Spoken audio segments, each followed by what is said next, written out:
So you want to be a poet, do you? Are you sure about that? Oh, don't scare them off. Actually, I think more people would want to be poets if they only knew what it does and, more importantly, doesn't require. I've been around just long enough to know that people often come to poetry with their fair share of hang-ups. Or every once in a while, somebody waltzes into the comment section of this show with their beret strained against their inflated cranium to spew some hot air that only betrays their basic misunderstanding of what poets actually do. We don't need a whole video about this though, right? Poets mope, they obfuscate, they strut around in turtlenecks. I could go on. And that's exactly what I'm talking about. I understand why, when you look at the cultural gravity of poets like Shakespeare or T.S. Eliot or William Blake or whoever else, you might think that poetry is terribly serious intellectual work. Your previous experiences with poetry may have even made you feel like you're just not cut out for the stuff. But for all the work that professors of literature have done to make poetry sound oh so very unattainable and serious, in order to make themselves sound very unattainable and serious, poets generally have a very different idea of what they're doing when they write poems. I've linked to a few poems about poetry in the description. We'll talk about them here and there today as we try to answer the question of what poets actually do, but I hope you'll take some time to read them in full on your own later. But let's begin with Ron Kirchie, whose poem, Do You Have Any Advice for Those of Us Just Starting Out, is as good a place as any since we are, in fact, just starting out. Give up sitting dutifully at your desk, he says. Get yourself a notebook with a kitten or spaceship on the front, and do your best to avoid the kinds of places where you think poets should go. Kirchie then describes a child stacking books on the floor in the library, building a tower, and says, you who asked for advice, listen. When the tower falls, be like that child. Laugh so loud, everybody in the world frowns and says, shh. So if this is advice from an experienced poet to newer poets, what is it that he says poets do? Well, clearly they don't spend their days researching obscure allusions to Greek mythology. They don't spend their days meditating on the grand sublimity of the human condition. They don't have vocabulary flashcards. Of course, some poets might, but that's not what makes them poets. Instead, Kirchie says, be like the child who uses books, not for reading, but for building. Stack them up as high as you can. Laugh too loudly in the library when they fall down, and then start again.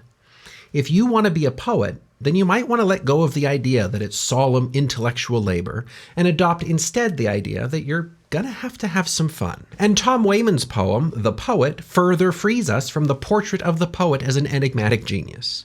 For Wayman, the poet cannot give clear verbal instructions, does not understand what he reads, has great difficulty interpreting proverbs, and may recognize a word one day and not the next. Which is to say, dear friend, that if any of those things describe you, well, you might just be cut out for poetry after all. So poets don't channel the sages or parrot the sphinxes.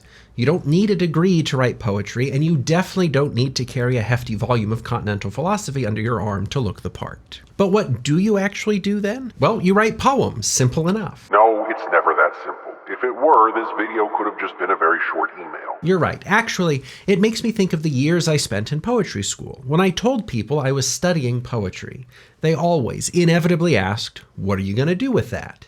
And it took all of my strength not to say, write poems, dum-dum, what do you think? I mean, that is the simple answer. Poets are people who write poems. But what are they doing when they write poems? And why, of all the things a person could do in the world, why spend any portion of your life on poetry? What are poets doing when they write poems? Well, if you're Billy Collins in his poem Monday, while miners are down in the mines and chefs are dicing celery and potatoes and fishermen bob in their boats, the poets are at their windows. They are at their windows in every section of the tangerine of earth. The Chinese poets looking up at the moon, the American poets gazing out at the pink and blue ribbons of sunrise. Why are the poets at the windows? Especially since, as Collins acknowledges, this is work that they do not get paid for. Well, because there is always something to see. A bird grasping a thin branch, the headlight of a taxi rounding a corner, those two boys in wool caps angling across the street. To be a poet, you don't need to be steeped in the literary tradition any more than you need to have a doctorate in English prosody. You just need a window, and you need to like looking out it. If that's all it takes, then I can comfortably sit among the world's minor poets, and so can you. So already we have multiple poets pointing in the same direction. Don't worry about what you think you should be doing. Instead, be awake to the world, live in it, have some fun, gaze out the window. All of that is as essential to being a poet as mincing the mirepoix is to the chef. Of course, poets also have to write. You can't be a poet without being a window gazer, but you could, of course, be a window gazer without being a poet. Eventually, you're going to have to roll up your sleeves and commit words to paper, or metaphorical paper. But again, remember the child stacking books, or think of the way Archibald MacLeish describes poetry in his famous Ars Poetica. A poem should be motionless in time as the moon climbs, he writes. It should be equal to, not true, as palpable and mute as a globed fruit. Look at all these things. What do they teach you about writing a poem? What do poets do, really, when they're writing their poems? Well, they freeze time. While the world races around us, we get to stop and contemplate the moon as it climbs over the mountains outside our window. Poets write down what they notice, preserving the fleeting experiences for others. And I always imagine a burnished bronze pear when I read about the palpable globed fruit. Just imagine holding a pear in your hand, the heft of its sweetening juice, how it sits just so in your palm, that perfume that lingers around it. A pear is not, as far as I can tell, a work of intellectual genius. It's just a beautiful thing that exists. Which is why MacLeish says that a poem should be equal to, not true. At least when you're starting out, and I'd argue even long after that. Just let go of the concepts and the frameworks and the theories, and just make nice things. The poet's job is not to expound truth. A poem might be equal to some aspect of the human experience, but it doesn't need to declare truth about the human experience. And now, if that feels like a tricky difference, just stick with me. As this series unfolds, that will be one of the major threads we keep coming back to. But the short version is in how MacLeish ends the poem. A poem should not mean, but be. Your first job when writing a poem is not to contrive some deep meaning and then find a way to encode it into poetry. Instead, just write a poem. Just write about what you see out the window. Like a mute, globed fruit, a poem's job is to exist, not to mean something. And a poet's job, then, is to create that thing, not to find ways to weave riddles. For example, Aram Saroyan's poem, Paradise, has, without a doubt, changed my life. It ends with the lines, "Nuts look like wood, but taste good." And now I don't know what that means. I don't know if it's supposed to mean anything at all, but I do know that I have never looked at an almond or cashew in the same way since. And Ted Kooser says that's the kind of thing you can give readers with your poems, a refreshening of the world. I don't think Saroyan was trying to say something about the Sisyphean plight of man, but his poem did draw my attention to something I hadn't thought about, and it transformed my relationship with it forever. I don't really have more intellectual knowledge about nuts, or nuts as a metaphor for the human condition, but I do have a new and way more fun relationship with those little edible nuggets of wood than I ever did before. Speaking of finding a new poet, Linda Paston writes, "And the words are so familiar, so strangely new. Words you almost wrote yourself. And what is that but a refreshening? The value of your poem is not found in the way that scholars puzzle over it in conference rooms in hotels in Ann Arbor.